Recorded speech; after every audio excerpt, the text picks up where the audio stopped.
Now we're going to talk about libertarianism, and specifically modern libertarianism as represented by the Libertarian Party in America. Modern libertarianism is not anarchist, but it did develop out of individualist anarchism. The term libertarian was first coined by a communist anarchist by the name of Joseph de Jacques, and it was later taken up by an American individualist anarchist named Benjamin Tucker. As far as I know, Benjamin Tucker was the first American to call himself a libertarian. Tucker synthesized 4 different schools of thought into one system of thought known as individualist anarchism, or specifically Tuckerite individualist anarchism. He combined the market anarchism of individuals like Anselm Bellegarrigue and Gustave de Molinari with the Ricardian socialism of individuals like Thomas Hodgkin, and he synthesized this with the individualism of the American thinker Josiah Warren and with the mutualism of Pierre-Joseph Proudhon. The Tuckerite anarchism that resulted from this synthesis was a radical laissez-faire market fundamentalist ideology which held that private sector institutions could take over all of the functions of government and government could be abolished altogether. Over time in America, the term libertarian came to be associated with the laissez-faire and market fundamentalist aspects of the thought of individuals like Benjamin Tucker. As you start to get closer to modern libertarianism, you start to find individuals like Albert J. Nock, who is somewhere between individualist anarchism and modern libertarianism. Nock identifies as a libertarian, but he considers himself a philosophical anarchist, which means that he accepts the anarchist critique of the state on moral grounds, and he supports anarchism in theory, but he doesn't support it in practice. He thinks that anarchism would be the perfect solution in an ideal world, but he's not so sure that it is actually possible in the real world. So Albert J. Nock is not fully an anarchist, and you start to see with individuals like Albert J. Nock that the term libertarian is beginning to be used to refer to people who are not actually anarchists. When you arrive at modern libertarianism, you find Murray Rothbard and Karl Hess, who founded a school of thought known as anarcho-capitalism. Anarcho-capitalism differs from individualist anarchism as espoused by Benjamin Tucker in several very, very important ways. Firstly, the individualist anarchists thought that property rights should be based on usufruct, so they had a usufructuary theory of property, which held that the right to own something is linked to occupancy and use. So if I am an owner-occupant of a house, I have a right to it. But if I leave and abandon the property, then it reverts back to a state of nature and anybody else can come along and acquire it as their own just by occupying it or using it for some productive purpose. Under usufructuary property rights, you don't see a lot of buying and selling of land, and you also don't see a lot of landlord-tenant relationships or rental agreements.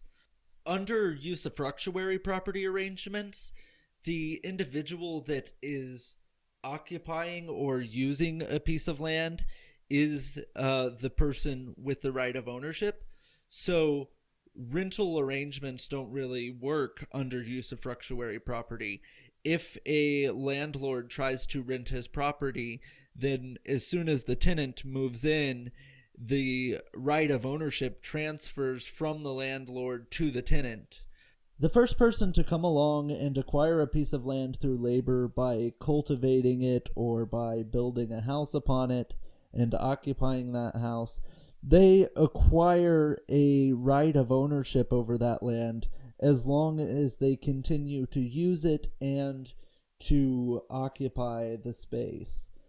However, as soon as they abandon the property and leave it, it falls back into a state of nature, and somebody else can just come along and take over ownership of the property.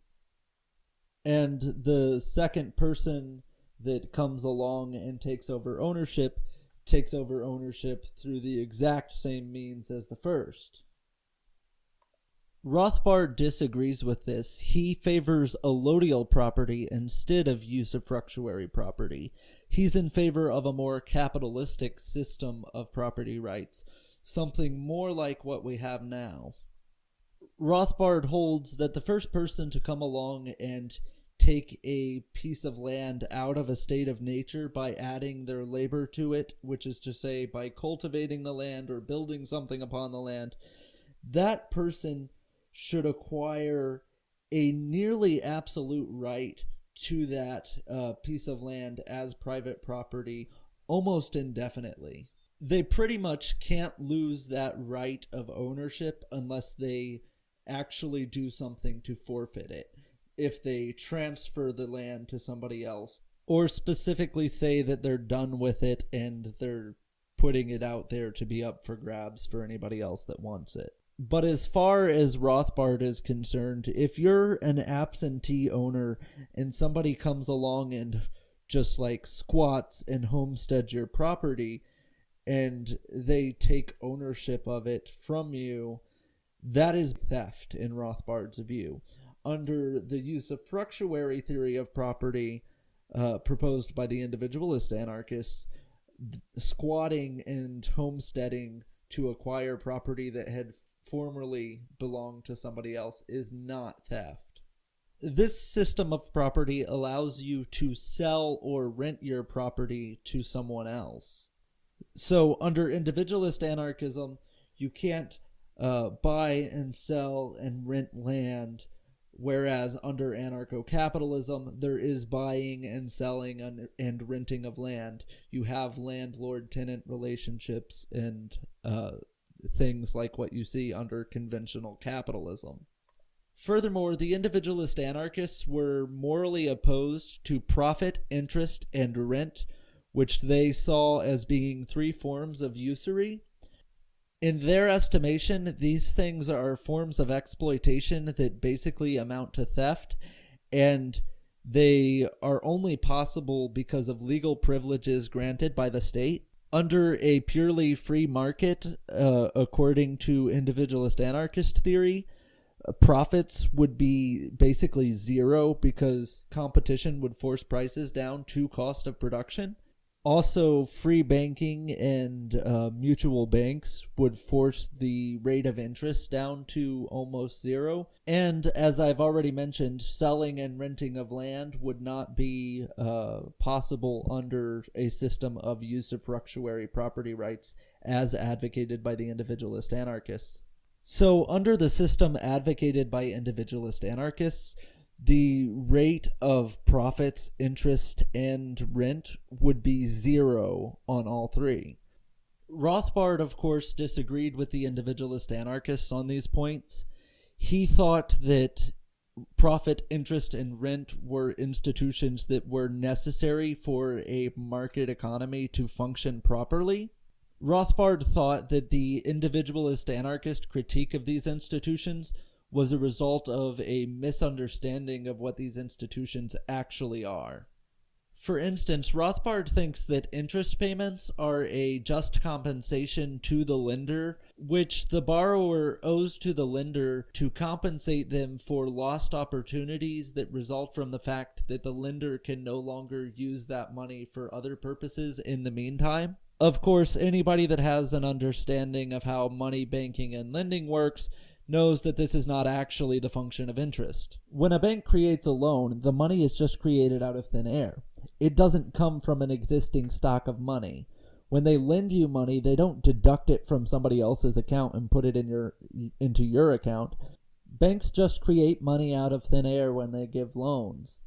If money was needed for other purposes, they'd just create money out of thin air for that too.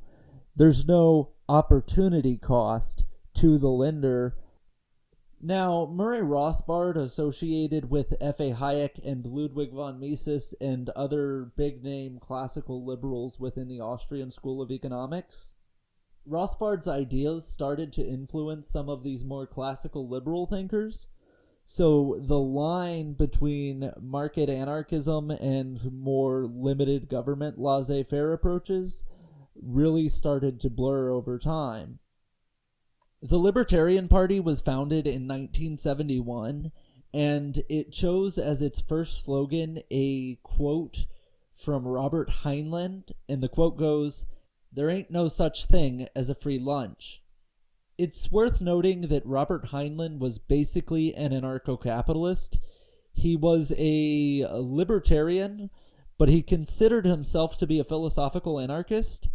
And that line actually comes from one of his books that is basically an exposition of anarcho-capitalism. So anarcho-capitalism and the Libertarian Party are very closely linked from the very outset. In the early days of modern libertarianism, Karl Hess and Murray Rothbard had both been associated with the New Left. As late as the 1980s, Murray Rothbard and Murray Bookchin were both speaking at the same Libertarian Party events. Murray Bookchin was basically a communist anarchist, and Karl Hess, the co-founder of anarcho-capitalism, was working at Bookchin's Institute for Social Ecology. When Rothbard and Hess were starting out, they associated with the New Left. They also associated with a lot of left libertarians, people such as Murray Bookchin. But over time, these anarcho-capitalists started drifting further to the right and alienating the friends that they had made on the left. Karl Hess becomes a speechwriter for Barry Goldwater, and this creates inroads to the Republican Party. And Murray Rothbard starts to make alliances with far-right groups like the Theonomists and Reconstructionists, as well as even going so far as to align himself with racists like David Duke. Notable libertarians ended up becoming strange bedfellows with Reconstructionists. Reconstructionism is a philosophy founded by R.J. Rushdoony, and it's a traditionalist conservative ideology based in Christian fundamentalism, and it seeks to impose biblical law in America. Gary North comes along, and he's a sort of pseudo-economist in the Austrian school, and he synthesizes market fundamentalist, libertarian style Austrian economics with the Christian fundamentalist ultra-conservatism of R.J. Rushdoony, known as Reconstructionism. So there emerges this dialectic of right-wing ideas within libertarianism. On the one hand, you still have the anarchistic approach of Rothbard and Hess, but then you also have these new ideas that are ultra-conservative, and you have more classical liberal ideas. So now you have within the libertarian movement both radical market anarchists and more conservative advocates of limited government. And these various right-wing movements end up influencing each other, and within the libertarian movement, these all coalesce into libertarianism as we find today. As a result of all of this, modern libertarianism becomes predominantly right-wing, and it becomes far more conservative. Because of this influence that has come in from classical liberalism and from conservatism, there is a sort of transition away from anarchism towards limited government. Most libertarians end up deciding that small government or limited government is better than no government. Nevertheless, within the Libertarian Party today, there is still a substantial faction of anarcho-capitalists, and there is even a Libertarian Socialist Caucus to represent left libertarians, but those are minorities within the libertarian movement today. So mainstream libertarians today tend to be moderately conservative proponents of limited government and free markets. As the saying goes, libertarians are socially liberal but fiscally conservative. They want smaller government, less taxes, less government spending, less government intervention and regulation. They tend to want to legalize marijuana, legalize prostitution, legalize abortion, legalize gay marriage. However, because of conservative influence within the libertarian movement on the issues of gay marriage and abortion, there are people on both sides within the libertarian movement. Libertarians do not want banks to be bailed out. They do not want big businesses to be bailed out if they fail. They want to abolish corporate subsidies. They also want to abolish welfare, or at least reform welfare in a way that makes it far cheaper and far less extensive. Or if not less extensive, at least less bureaucratic. They generally want to return to gold money, and a lot of them want to get government out of the money business altogether. They are anti-war. They want to abolish tariffs. They want to completely get rid of corporate taxes. Most libertarians want to get rid of income taxes, and if they don't want to get rid of income taxes, then they at least want to greatly reform the way that income taxes work.